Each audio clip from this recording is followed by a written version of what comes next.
সামনে গেল সামনে যাও। পটুয়াখালীর কুয়াকাটায় গণসমাবেশ শেষে শ্রমিক লীগ, ছাত্রলীগের নেতাকর্মী সহ মোট 9 জন ইসলামী আন্দোলন বাংলাদেশে যোগ দিয়েছেন। শনিবার বিকেলে কুয়াকাটা পর্যটন হলিডে হোমসের মাঠে পটুয়াখালী জেলা শাখার সভাপতি আলহাজ হাবিবুর রহমান তাদের আনুষ্ঠানিকভাবে বরণ করেন। যোগদানকৃতরা হলেন কুয়াকাটা পৌর শ্রমিক লীগের সাবেক একাংশ কমিটির সেক্রেটারি মোহাম্মদ আলমগীর হোসেন, ছাত্রলীগের সক্রিয় কর্মী মোহাম্মদ আলাউদ্দিন ও মোহাম্মদ সোহাগ। এছাড়াও বাকিরা সবাই কুয়াকাটা পৌরসভার বিভিন্ন এলাকার বাসিন্দা। আল্লাহ তাআলা আমাদের এই ইসলামী আন্দোলনে যারা যোগদান করেছে তাদেরকে আগামী দিনে ইসলামের রীতি অনুযায়ী চলার মতন তৌফিক দান করুন। আমাদের সকলকে হিম্মত বাড়িয়ে দিন।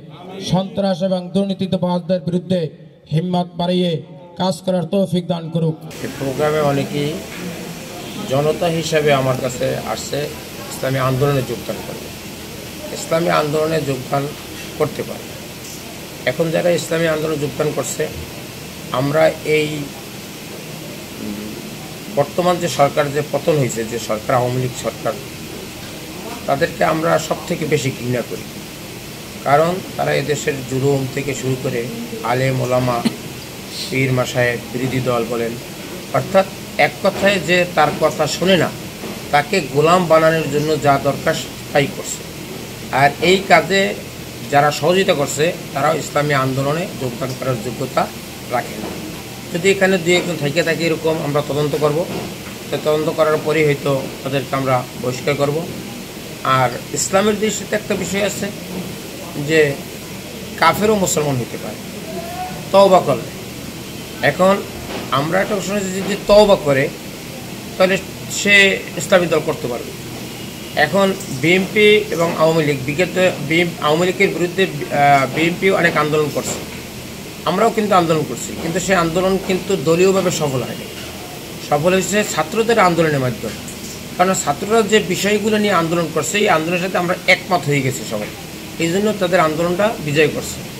আমাদের যুগ্ম মহাসচিব গাজী আতাউর রহমান একটা টকশোতে বলছিলেন যে তাকে প্রশ্ন করা হয়েছিল যে বিএনপির সাথে আপনারা একসাথে আন্দোলন করেন না কেন।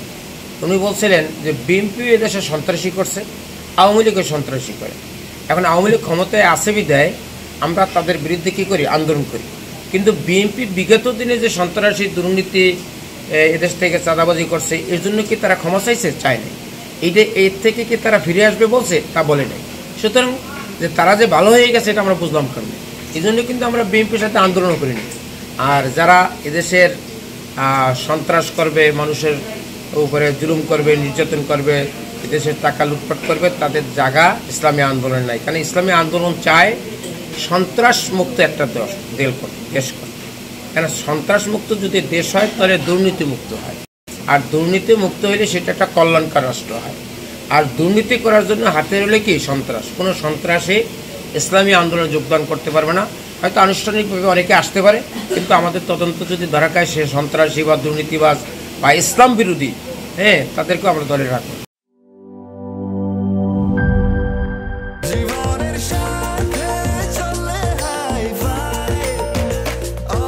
স্বাস্থ্যকর অল টাইম, সব সময় অল টাইম হেলদি লাইফ।